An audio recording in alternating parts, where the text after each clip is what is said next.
Hallelujah. Hallelujah. ದೇವರು ನಮಗೆ ಸ್ತೋತ್ರವೇ. ಕೀರ್ತನದಲ್ಲಿ ದೇವರು ನಮ್ಮ ಹತ್ರ ಮಾತನಾಡುವಂಗೆ ದೇವರು ನಮ್ಮನ್ನು ನಡೆಸ್ತಾರೆ. ಹಲ್ಲೆಲೂಯಾ. ಮೊದಲನೇ ವಾಕ್ಯ ನಾವು ಓದೋಣ. ಇಕ್ಕಟ್ಟಿನಲ್ಲಿ ಯೆಹೋವನಿಗೆ ಪ್ರಾರ್ಥನೆ ಮಾಡಲಿ.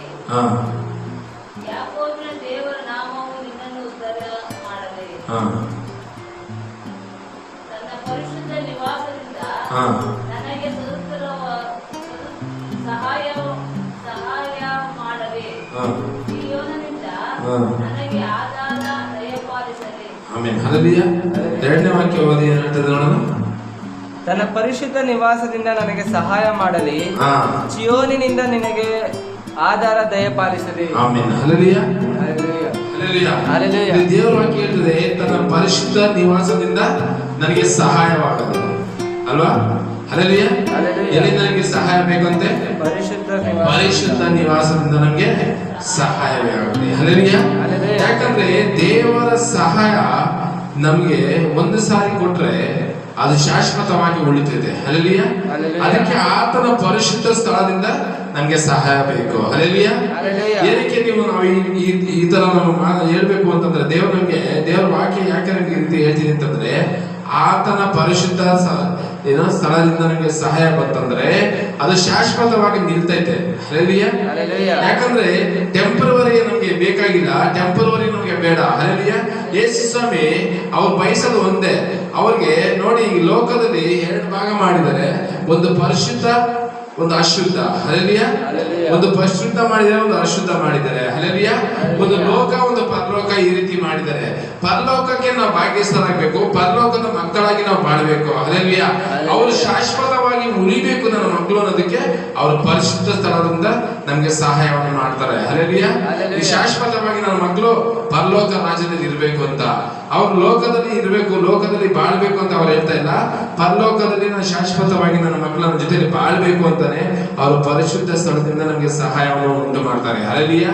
ನಾವು ಅದನ್ನ ಏನ್ ಮಾಡ್ಬೇಕು ಅಂತಂದ್ರೆ ಬಿಗಿಯಾಗಿ ದೇವರ ಕಾರ್ಯಗಳಿಟ್ಟು ನಾವು ಪ್ರಾರ್ಥನೆ ಮಾಡಿ ಯುದ್ಧ ವೀರರಾಗಿ ನಾವು ಮಾರ್ಪಡಬೇಕು. ಆವಾಗ ದೇವರು ನಮ್ಗೆ ಒಂದು ಬಲವನ್ನು ನಡೆಸ್ತಾರೆ. ಹಲ್ಲೆಲೂಯಾ.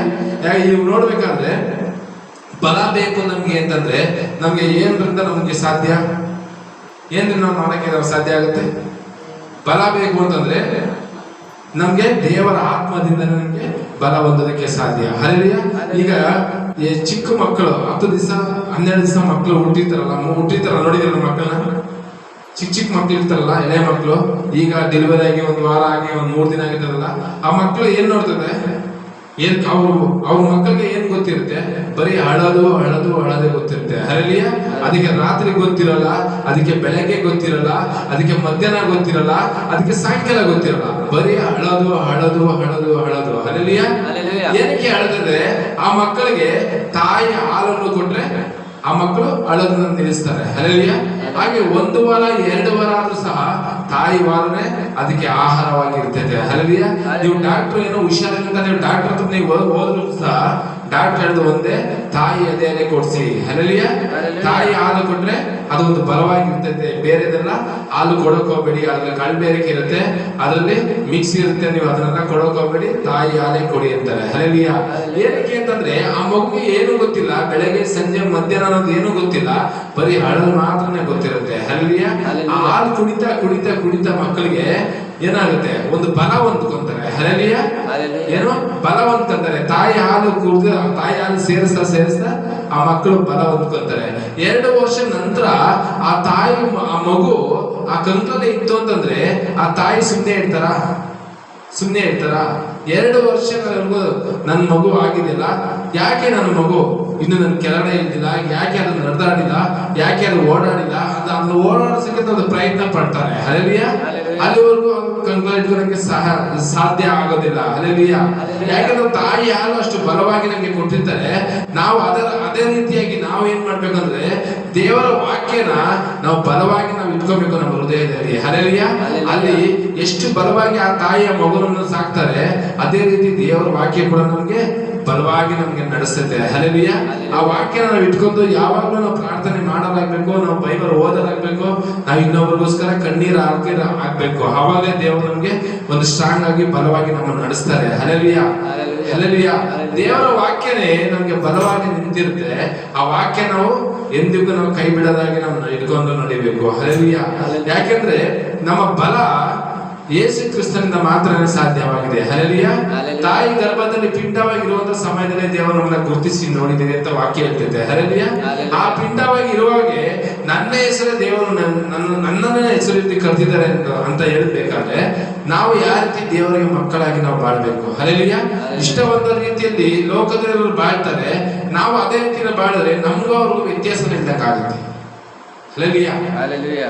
ನಮ್ಗೂ ಅವ್ರಿಗೂ ವ್ಯತ್ಯಾಸ ಇದ್ದಂಗೆ ಆಗುತ್ತೆ. ಅದಕ್ಕೆ ನಾವು ಬಲವಾಗಿ ಇರ್ಬೇಕು ಅಂತಂದ್ರೆ ದೇವರ ವಾಕ್ಯ ನಾವು ನಮ್ಮ ಹೃದಯದಲ್ಲಿ ಇರಬೇಕು. ಹಲ್ಲೆಲೂಯಾ. ಆ ಎಳೆ ಮಗು ಯಾವ ರೀತಿ ಅವರು ತಾಯಿಯ ಹಾಲನ್ನು ಅವ್ರ ದೇಹಕ್ಕೆ ಸಲ್ಲಿಸಿದ್ರು ಅದು ಬಲವಾಗಿ ಇರಬೇಕು. ಅದು ಎದ್ದು ನಿಂತು ನಾನು ಓಡ್ಬೇಕು, ಎದ್ದು ನಿಂತು ನಾನು ಬಲವಾಗಿ ನಾನು ನಡಿಬೇಕು ಅಂತ ಯಾವ ರೀತಿ ಇದ್ರು ಮಗು ಆ ತರ ಬೆಳೀತಿತ್ತೋ ಅದೇ ರೀತಿ ನಾವು ಬೆಳಿಬೇಕು. ಹಲ್ಲೆಲೂಯಾ. ದೇವರ ವಾಕ್ಯ ರೀತಿ ನಾವು ಬೆಳೆದ್ರೆ ಖಂಡಿತವಾಗೂ ದೇವರು ನಮಗೆ ಕಾರ್ಯ ಮಾಡ್ತಾರೆ. ಹಲ್ಲೆಲೂಯಾ. ಇನ್ನೊಂದು ವಾಕ್ಯ ಓದೋಣ ನಾವಿಲ್ಲಿ ಕೀರ್ತನೆಯಲ್ಲಿ 7:8 ಓದೋಣ. 7 ಓದಿ. ಕೆಲವರು ರಥಬಲದಲ್ಲಿ, ಕೆಲವರು ರಥಬಲದಲ್ಲಿ, ಕೆಲವರು ಅಶ್ವಬಲದಲ್ಲಿ, ಕೆಲವರು ಅಶ್ವಬಲದಲ್ಲಿ ಹೆಚ್ಚಳ ಪಡುತ್ತಾರೆ. ನಾವಾದರೂ ನಮ್ಮ ದೇವರಾದ ಯೆಹೋವನಲ್ಲಿಯೇ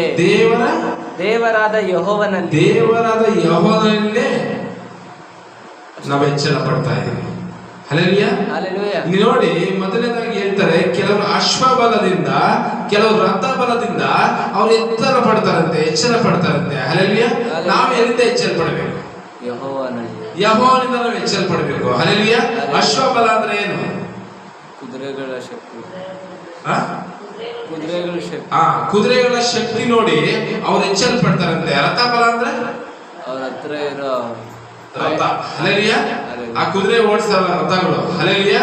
ಅಶ್ವಬಲದಿಂದ ಅವ್ರು ಹೆಚ್ಚಳ ಪಡ್ತಾರಂತೆ, ರಥ ಬಲದಿಂದ ಅವ್ರು ಹೆಚ್ಚಳ ಪಡ್ತಾರಂತೆ. ನಾವಾದ್ರೂ ಯಾರಿಂದ ಹೆಚ್ಚಳ ಪಡಬೇಕು? ಯೆಹೋವನಾದ ದೇವರಿಂದನೇ ನಾವು ಯೆಹೋವನಿಂದನೇ ಹೆಚ್ಚಳ ಪಡಬೇಕು. ಹಲ್ಲೆಲೂಯಾ.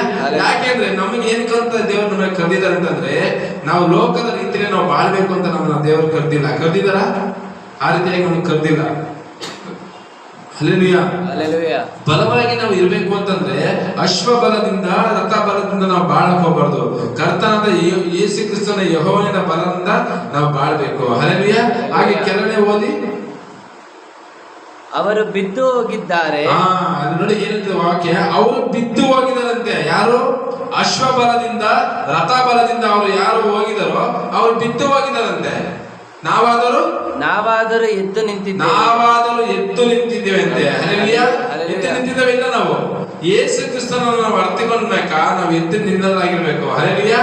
ಎದ್ದು ನಿಂತು ವಿದ್ಯಾವೀರನ ಕೈಯಲ್ಲಿ ಯಾವ ರೀತಿ ಇರುತ್ತೆ ಆ ರೀತಿಯಾಗಿ ನಾವು ಅಂಬುಗಳಾಗಿ ನಾವು ಬಾಳ್ಬೇಕು. ಹಲ್ಲೆಲೂಯಾ.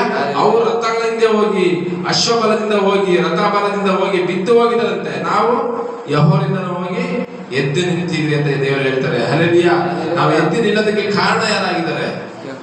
ಯೆಹೋವನಾಗಿದ್ದಾರೆ. ಹಲ್ಲೆಲೂಯಾ. ಆ ಯೆಹೋವ ದೇವರು ನಮ್ಗೆ ಒಂದು ಮೂಲೆಗಲ್ಲಾಗಿ ನಮ್ಮ ಇಲ್ಲಿವರೆಗೂ ನಮ್ಮ ನಡೆಸ್ಕೊಂಡ್ ಬಂದಿದ್ದಾರೆ. ಹಲ್ಲೆಲೂಯಾ. ಲೋಕದಲ್ಲಿ ಎಷ್ಟು ಸಮಸ್ಯೆಗಳು, ಎಷ್ಟು ಸಂಕಟಗಳು, ಎಷ್ಟು ಕಣ್ಣೀರು, ಎಷ್ಟು ವೇದನೆಗಳು, ಅದರ ಮಧ್ಯದಲ್ಲಿ ಯೆಹೋವ ನಮ್ಗೆ ಏನಾಗಿದ್ದಾರಂತೆ? ಎದ್ದು ನಮ್ಮನ್ನ ನಿಲ್ಸಿದಾರಂತೆ. ಹಲ್ಲೆಲೂಯಾ. ಈ ಸುಳಿಯ ಬಿಸಿಲಲ್ಲಿ ಈ ಸಮ್ಮರ್ ಟೈಮ್ ಅಲ್ಲಿ ನೋಡಿ ಜನಗಳು ಎಲ್ಲಿಂದ ಎಲ್ಲಿಗೋ ಅಡ್ಡಾಡಕ್ ಆಗ್ತಾ ಇಲ್ಲ. ಈ ಕ್ಲೈಮೇಟ್ ಅಲ್ಲಿ ಈ ಸಮ್ಮರ್ ಟೈಮ್ ಅಲ್ಲಿ ಎಷ್ಟೋ ಜನ ಮಣ್ಣಿಗೆ ಪಾಲಾಗ್ತಾ ಇದಾರೆ ಜನಗಳು. ಹಲ್ಲೆಲೂಯಾ. ಯೇಸು ಸ್ವಾಮಿ ದೇವರ ವಾಕ್ಯ ಹೇಳಿದ್ದಾರೆ, ನಾನು ಬರುವಂತ ಸಮಯದಲ್ಲಿ ಹೇಗಿರ್ತಾರಂತೆ ಎಲ್ಲಾ ರೀತಿ ದೇವರು ನಮ್ಗೆ ತೋರಿಸ್ಕೊಡ್ತೀನಿ ಹೇಳಿದ್ದಾರೆ. ಹಲ್ಲೆಲೂಯಾ. ನಾವು ಅದನ್ನ ಬಿಗ್ಗಿಯಾಗಿ ಇಟ್ಕೊಂಡು ನಾವು ಅಶ್ವಬಲದಿಂದ ಹೋಗೋದಾಗೆ ರಥ ಬಲದಿಂದ ಹೋಗೋದಾಗೆ ಯೆಹೋವನ ಬಲದಿಂದ ನಾವು ಹೋಗುವಂತ ಮಕ್ಕಳಾಗಿ ನಾವು ಮಾರ್ಪಡ್ಬೇಕು. ಹಲ್ಲೆಲೂಯಾ. ನಾವು ಎಂದಿಗೂ ನಾವು ಬಿದ್ದು ಹೋಗೋದಿಲ್ಲ. ಕರ್ತನು ನಮ್ಮನ್ನ ಎದ್ದು ನಿಲ್ಲಿಸ್ತೀನಿ ಅಂತ ದೇವರು ವಾಕ್ಯ ಹೇಳ್ತಾರೆ. ಹಲ್ಲೆಲೂಯಾ. ಯಾವಾಗಲೂ ನಾವು ದೇವರನ್ನ ದಿಶಿಸಿ ನೋಡೋದಾದ್ರೆ ಮಕ್ಕಳು ಮಾತ್ರನೇ ಆವಾಗ ನಾವು ಬಲವಾಗಿ ನಮ್ಮನ್ನ ದೇವರು ನಮ್ಮನ್ನು ನಡೆಸ್ತಾರೆ. ಹಲ್ಲೆಲೂಯಾ. ನೋಡಿ 1 ಪೇತ್ರ ತಗೊಳ್ಳಿ.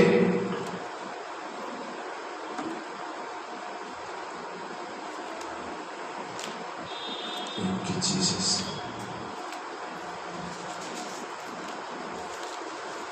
Yes, ಕರ್ತನೆ.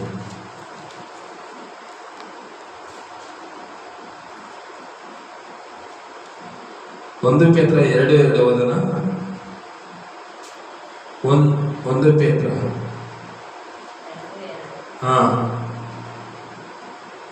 ಎಲ್ಲಾ ತರಹದ ನಿಂದನೆಯನ್ನು ಹಾ ವಿಸರ್ಜಿಸಿ ಹಾ ಹಸು ಮಕ್ಕಳಂತೆ ಹಾ ಪರಮಾರ್ಥಿಕವಾದ ಶುದ್ಧ ಹಾಲನ್ನು ಹಾ ಬಯಸಿರಿ. ಹಾ ಅದರಿಂದ ಬೆಳೆಯುತ್ತಾ ಹಾ ರಕ್ಷಣೆಯನ್ನು ಹೊಂದುವಿರಿ. ಆಮೇಲೆ ಹಲ್ಲಿಯ ನಾವೇನಂತಂದ್ರೆ ಆಗ್ಲೇ ನಿಮ್ಗೆ ಒಂದು ತಾಯಿ ಹಾಲಿನ ಬಗ್ಗೆ ನಾನು ನಿಮ್ಮ ಹತ್ರ ಮಾತಾಡಿದೆ, ಎದೆಹಾಲಿನ ಬಗ್ಗೆ. ಹಲೆಲಿಯ ಹಾಗೆ ಎಲ್ಲಾ ತರದ ಕಾರ್ಯಗಳು ನಮ್ಮಲ್ಲಿ ಇರಬೇಕು. ಹಲೆಲಿಯ ಬರೀ ಇಷ್ಟೇ ಮಾತ್ರ ಅಲ್ಲ, ಬರೀ ಯೇಸು ಕ್ರಿಸ್ತನ ಅರ್ಥ ಮಾಡ್ಕೊಂಡಿದ್ದೀರಿ, ದೇವರ ವಾಕ್ಯ ನಮ್ಮ ಹೃದಯದಲ್ಲಿದೆ, ದೇವರು ಎಲ್ಲರೂ ನಮ್ಮ ಜೊತೆ ಇರ್ತಾರೆ, ಈ ರೀತಿಯಾಗಿ ನಾವು ಫೈಟ್ ಮಾಡೋದಲ್ಲ.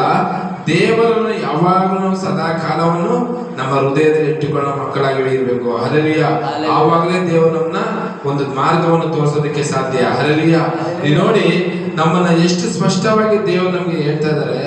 ಎಲ್ಲಾ ಸಮಯ ಎಲ್ಲಾ ಮಕ್ಕಳನ್ನು ಹೇಳಿ ಎಲ್ಲಾ ತರಹದ ನಿಂದನೆಯನ್ನು ವಿಸರ್ಜಿಸಿ. ಹಿಂದೆ ಅಂದ್ರೆ ಏನಂತೆ?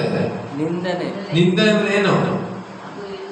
ಹಾ ವಿಸರ್ಜಿಸಿ ಹಾ ಹಸು ಮಕ್ಕಳಂತೆ ಹಾ ಪರಮಾರ್ಥಿಕವಾದ ಶುದ್ಧ ಹಾಲನ್ನು ಹಾ ಬಯಸಿರಿ. ಏನ್ ಬಯಸ್ಬೇಕು? ಶುದ್ಧ ಹಾಲನ್ನು ಬಯಸ್ಬೇಕಂತ. ಹಲೆಲಿಯ ಶುದ್ಧವಾಗಿರೋದೇನು? ಹಲೆಲಿಯ ಶುದ್ಧವಾದಂತ ಹಾಲು ನಾವು ಬಯಸ್ಬೇಕು.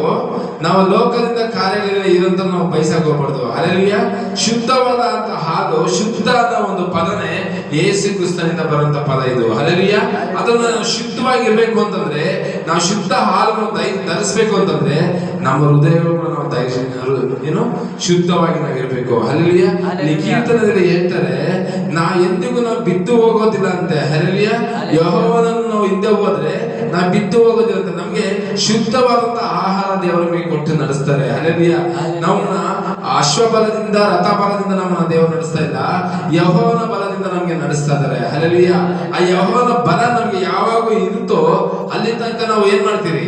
ಎಂದಿಗೂ ನಾವು ಬೀಳುವುದೇ ಇಲ್ಲ ಅಂತೆ. ಹಲೆಲಿಯ ಬಲವಾಗಿ ನಾವು ಇಡ್ತೀರಿ. ಯಾವಾಗ ಯೆಹೋವನ ಬಲವ ನಮ್ಗೆ ಕಡಿಮೆ ಆಗುತ್ತೋ ಆವಾಗ ನಾವು ಬಿದ್ದು ಹೋಗ್ತೀರಿ. ಹಲೆಲಿಯ ಆ ಬಲ ಕಡಿಮೆ ಆಗೋದಕ್ಕೆ ಕಾರಣ ಏನಿರುತ್ತೆ ಗೊತ್ತಾ? ನಮ್ಮ ಪ್ರಾರ್ಥನೆ ಇರುತ್ತೆ. ಹಲೆಲಿಯ ನಮ್ಮ ಪ್ರಾರ್ಥನೆಯಲ್ಲಿ ಆ ಬಲ ನಮ್ಗೆ ಕಡಿಮೆ ಆಗ್ಬಿಡ್ತಿದೆ. ಹಲೆಲಿಯ ಆ ಪ್ರಾರ್ಥನೆ ಯಾವ ರೀತಿ ಮಾಡ್ತಿರೋ ಅದರಲ್ಲಿ ದೇವರು ನಮ್ಗೆ ಒಂದು ಶುದ್ಧವಾಗಿ ನಮ್ಗೆ ಆ ಬಲ ನಮ್ಗೆ ಕೊಡೋದಕ್ಕೆ ಸಾಧ್ಯ ಆಗೋದಿಲ್ಲ. ಹಲೆಲಿಯ ಪ್ರಾರ್ಥನೆಯಲ್ಲಿ ನಾವು ಬಲವಾಗಿರ್ಬೇಕು, ಆವಾಗ ದೇವರು ನಮ್ಗೆ ಕಾರ್ಯ ಮಾಡೋದಕ್ಕೆ ಸಾಧ್ಯ. ಹಲೆಲಿಯ ಇದು 3ನೇ ವಾಕ್ಯ ಓದಿ, 3-4 ಅಲ್ಲಲ್ಲ, ಕೀರ್ತನೆ 20. ನೀನು ಸಮರ್ಪಿಸಿದ ನೈವೇದ್ಯಗಳು ಆತನ ನೆನಪಿಗೆ ಬರಲಿ. ನೀನು ಮಾಡಿದ ಸರ್ವಾಂಗ ಹೋಮಗಳು ಆತನಿಗೆ ಮೆಚ್ಚುಗೆಯಾಗಲಿ. ನೀನು ಸಮರ್ಪಣೆ ಮಾಡಿದಂತ ನೈವೇದ್ಯಗಳು ಅಲ್ವಾ ಆತನಿಗೆ ಹೇಳಿ, ಆತನಿಗೆ ಮೆಚ್ಚುಗೆ ಇಷ್ಟ ನೆನಪಿಗೆ ಬರಲಿ. ನೀನು ಮಾಡಿದ ಸರ್ವಾಂಗ ಹೋಮಗಳು ಆತನಿಗೆ ಮೆಚ್ಚುಗೆ ಆಗಲಿ. ಸಾಕು. ಹಲೆಲೂಯಾ.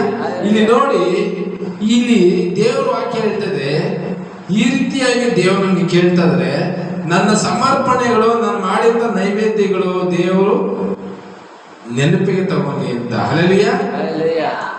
ನಮ್ಮ ಕಾರ್ಯಗಳು ನೆನಪಿಗೆ ತಗೋಬೇಕು ಅಂತ. ನೆನಪಿಗೆ ಇರುವಂತ ಕಾರ್ಯಗಳು ನಾವೇನಾದ್ರೂ ಮಾಡಿದ್ದವ ಮಾಡಿಲ್ಲ. ಹಲೆಲೂಯಾ. ಮರೆಯಕ್ಕಾಗದೇ ಇರುವಂತ ಕಾರ್ಯಗಳು ಏನಾದ್ರೂ ನಾವು ಮಾಡಿಲ್ಲ. ಹಲೆಲೂಯಾ. ಆದ್ರೆ ಯೇಸು ಕ್ರಿಸ್ತನು ನಿಮ್ಮ ಜೀವಿತದಲ್ಲಿ ಮಾಡಿದ್ದಾನೆ, ಆತನನ್ನು ಎಂದಿಗೂ ನೀವು ಮರೆಯಕ್ಕೆ ಆಗೋದಿಲ್ಲ. ಆ ರೀತಿ ಕಾರ್ಯ ದೇವರು ನಮ್ಗೆ ಮಾಡಿದ್ದಾರೆ. ಹಲೆಲೂಯಾ. ಮಾಡ್ತಾರೆ ಇಲ್ವಾ? ಆ ರೀತಿ ಕಾರ್ಯಗಳು ದೇವರು ನಮ್ಗೆ ಮಾಡಿದರೆ, ಆದ್ರೆ ನಾವು ಆ ರೀತಿ ಕಾರ್ಯಗಳು ಎಂದು ನಾವು ಮಾಡಲೇ ಇಲ್ಲ. ಹಲೆಲೂಯಾ. ನೆನಪಿಗೆ ತಗೊಬೇಕು. ನಮ್ಮ ನೈವೇದ್ಯಗಳಾಗಿ ನಮ್ಮ ಪ್ರಾರ್ಥನೆ ವಿಜ್ಞಾಪನೆ ಆತನ ಹತ್ರ ಹೋಗ್ಬೇಕು ಅಂತಂದ್ರೆ ನಾವು ಎಷ್ಟು ಶುದ್ಧವಾಗಿ ನಾವು ಇರ್ಬೇಕು. ಈ ದೇವರ ಕಾರ್ಯಗಳನ್ನು ನಾವು ಇಟ್ಟು ನಾವು ಪ್ರಾರ್ಥನೆ ಮಾಡ್ಬೇಕಾದ್ರೆ, ದೇವರೇ ಇಷ್ಟು ವರ್ಷಗಳ ಕಾಲ ನಾನು ನಡೆಸಿದೆಲ್ಲಪ್ಪ, ನಾನು ಮಾಡಿದ ಒಂದೊಂದು ಕಾರ್ಯಗಳು ನಿನ್ನ ಪಾದಕ್ಕೆ ಸೇರಲಿ ಅಂತ ನಾವು ಪ್ರಾರ್ಥನೆ ಮಾಡ್ಬೇಕಾದ್ರೆ ಅದು ನೈವೇದ್ಯವಾಗಿ ಕರ್ತನ ಸಮ್ಮುಖದಲ್ಲಿ ಹೋಗ್ಬೇಕು. ಹಲೆಲೂಯಾ. ಈ ರೀತಿ ನಾವು ಪ್ರಾರ್ಥನೆ ಮಾಡಿದ್ರೆ ಖಂಡಿತವಾಗಿ ದೇವರು ನಡೆಸ್ತಾರೆ. ಓದಿ ಅದೇ ವಾಕ್ಯ ಸಾರಿ. ನೀನು ಸಮರ್ಪಿಸಿದ ನೈವೇದ್ಯಗಳು, 2ನೇ ವಾಕ್ಯನ ಇದು, 3ನೇದು. 3ನೇದು. ಸಮರ್ಪಿಸಿದ ನೈವೇದ್ಯಗಳು ಹಾ. ಆತನ ನೆನಪಿಗೆ ಬರಲಿ. ನೋಡಿ, ನೈವೇದ್ಯಗಳು ನೀನು ಸಮರ್ಪಣೆ ಮಾಡಿದ ನೈವೇದ್ಯಗಳು ಆತನಿಗೆ ನೆನಪಾಗ್ಬೇಕಂತೆ. ಹಲ್ಲೆಲೂಯಾ, ನೆನಪಾಗ್ಬೇಕು. ಹಲ್ಲೆಲೂಯಾ. ಇವತ್ತು ಲೋಕದಲ್ಲಿ ಯಾರೋ ಒಬ್ರು ಸಹಾಯ ಮಾಡಿದ್ರು, ಯಾರೋ ಒಬ್ರು ಹೆಲ್ಪ್ ಮಾಡಿದ್ರು ಅಂತಂದ್ರೆ ಅವ್ರನ್ನ ನಾವ್ ಎಲ್ಲೋದ್ರು ಸಹ ಮುಂದೆ ಇಟ್ಟಿ ಅವ್ರ ಬಗ್ಗೆ ನಾವು ಹೊಗಳ್ತೀರಿ. ಹಲ್ಲೆಲೂಯಾ, ಹೊಗಳ್ತೀರಿ. ಲೋಕದಲ್ಲಿ ಯಾರೋ ಒಂದು ಪರಿಸ್ಥಿತಿಯಲ್ಲಿ ಇದ್ದಾಗ, ನೀವು ಹಾಸ್ಪಿಟಲ್ ಇದ್ದಾಗ, ನೀವೇನು ತಿಂದಾಗ ಹಿಂದೆ ಟೈಮಲ್ಲಿ, ನೀವೇನೋ ಮನೆ ಕಟ್ಟ ಟೈಮಲ್ಲಿ ಪ್ರಾಬ್ಲಮ್ ಇದ್ದಾಗ, ಇಲ್ಲೋ ನೀವು ಸಾಲದಲ್ಲಿ ಸಿಕ್ಕಾಕೊಂಡಿದ್ದಾಗ ಬಿಡಿಸ್ತಾರಲ್ಲ, ಅಂತ ಕಾರ್ಯಗಳನ್ನ ನೀವು ಎಲ್ಲುವಲ್ಲೂ ಸಹ ಆತನನ್ನು ಮುಂದೆ ಕಿಟ್ಟಿ ನೀವು ಪ್ರಚಾರ ಮಾಡ್ತೀರಿ. ಹಲ್ಲೆಲೂಯಾ, ಮಾಡ್ತೀರಲ್ವಾ? ಆ ರೀತಿ ನಿಮ್ಗೆ ನೆನಪಿರುತ್ತೆ. ಹಲ್ಲೆಲೂಯಾ. ಆದ್ರೆ ನೀವು ಮಾಡಿದ ನೈವೇದ್ಯಗಳು ನಿಮ್ಗೆ ನೆನಪಿರುತ್ತಾ? ಹಲ್ಲೆಲೂಯಾ. ಲೋಕದಲ್ಲಿರುವ ಜನಗಳನ್ನ ಮೆಚ್ಚಿಸೋದಕ್ಕೆ ನಾವು ಮುಂದೆ ಇರ್ತೀರಿ. ದೇವರು ನಮ್ಮನ್ನ ಮೆಚ್ಚಿಸಿದರೆ ಅವ್ರ ಕಾರ್ಯನ ಮುಂದೆ ಇಡೋದಕ್ಕೆ ನಮ್ಗೆ ನೆನಪೇ ಇರೋದಿಲ್ಲ. ಹಲ್ಲೆಲೂಯಾ. ಯಾರೋ ಒಬ್ರು 10,000 ಹೆಲ್ಪ್ ಮಾಡಿದ್ರು, ಅದನ್ನ ಹೋಗಿ ಎಲ್ಲೋ ಒಂದು ಸ್ಟೇಜ್ ಮೇಲೆ ನಿಂತ್ಕೊಂಡು ಹೇಳ್ತೀವಿ, ಇಂಥವ್ರು 10,000 ಕೊಟ್ರು ಅಂತ. ಹಲ್ಲೆಲೂಯಾ. ಆದ್ರೆ ದೇವರ ಕಾರ್ಯ ಮಾಡಿದ್ನ ನೀವು ನೆನಪಿಟ್ಕೊಳ್ಬೇಕು. ಹಲ್ಲೆಲೂಯಾ. ಮೂರನೇದು ಓದಿ. ನೀನು ಸಮರ್ಪಿಸಿದ ನೈವೇದ್ಯಗಳು ಆತನಿಗೆ ನೆನಪಿಗೆ ಬರಲಿ. ನೀನು ಮಾಡಿದ ಸರ್ವಾಂಗ ಹೋಮಗಳು ಆತನಿಗೆ ಮೆಚ್ಚುಗೆ ಆಗಲಿ. ಆಮೆನ್. ಹಲ್ಲೆಲೂಯಾ. ಹಲ್ಲೆಲೂಯಾ. ಕಂಟಿನ್ಯೂ ಮಾಡಿ. ಆತನು ನಿನ್ನ ಇಷ್ಟಾರ್ಥಗಳನ್ನು ನೆರವೇರಿಸಲಿ, ನಿನ್ನ ಎಲ್ಲಾ ಸಂಕಲ್ಪಗಳನ್ನು ಸಫಲ ಮಾಡಲಿ. Amen. Hallelujah. Hallelujah. Hallelujah. Hallelujah. ನಾವು ಸ್ಟ್ರಾಂಗ್ ಆಗಿರ್ಬೇಕು. ಕೀರ್ತನದಲ್ಲಿ ಎಲ್ಲ ನಮ್ಮ ಜೀವಿತದಲ್ಲಿ ಇರುವಂತ ಕಾರ್ಯಗಳನ್ನ ದೇವರು ನಮಗೆ ಹೇಳ್ತಾ ಇದ್ದಾರೆ. ಹಲ್ಲೆಲೂಯಾ. ನಾವು ಸ್ಟ್ರಾಂಗ್ ಆಗಿರ್ಬೇಕು. ಆವಾಗ ನಮ್ಮ ಎಲ್ಲಾ ಸಂಕಲ್ಪಗಳು ದೇವರು ಸಫಲವಾಗಿ ಮಾಡ್ತಾರೆ. ಹಲ್ಲೆಲೂಯಾ. ನಮ್ಮ ಸಂಕಲ್ಪಗಳು, ನಮ್ಮ ಕೂಗು ದೇವರಿಗೆ ಕಣ್ಣು ಕಾಣಲ್ಲ, ಮೂಗು ಕಾಣಲ್ಲ ಅಂತ ನಾವು ಹೇಳ್ತೀವಿ ಅಷ್ಟೇ. ಹಲ್ಲೆಲೂಯಾ. ಆ ರೀತಿ ನಾವು ಲೋಕಕ್ಕೆ ಸಂಬಂಧಪಟ್ಟಂಗೆ ನಾವು ಮಾತನಾಡೋದು ಬಹಳ ಈಸಿ ಇರುತ್ತೆ. ಹಲ್ಲೆಲೂಯಾ.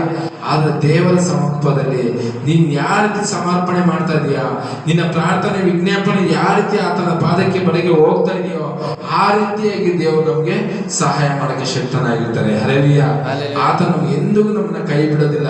ಆತನು ನಮ್ಮನ್ನ ಸದಾ ಕಾಲ ನಡೆಸುವಂತ ದೇವರಾಗಿದ್ದಾನೆ. ಹಲ್ಲೆಲೂಯಾ. ನಂಬಿಕೆ ಮಾತ್ರ ನೇರವನ್ನು ಕಲಾಕಿ ಪ್ರಾರ್ಥನೆ ಮಾಡಿದ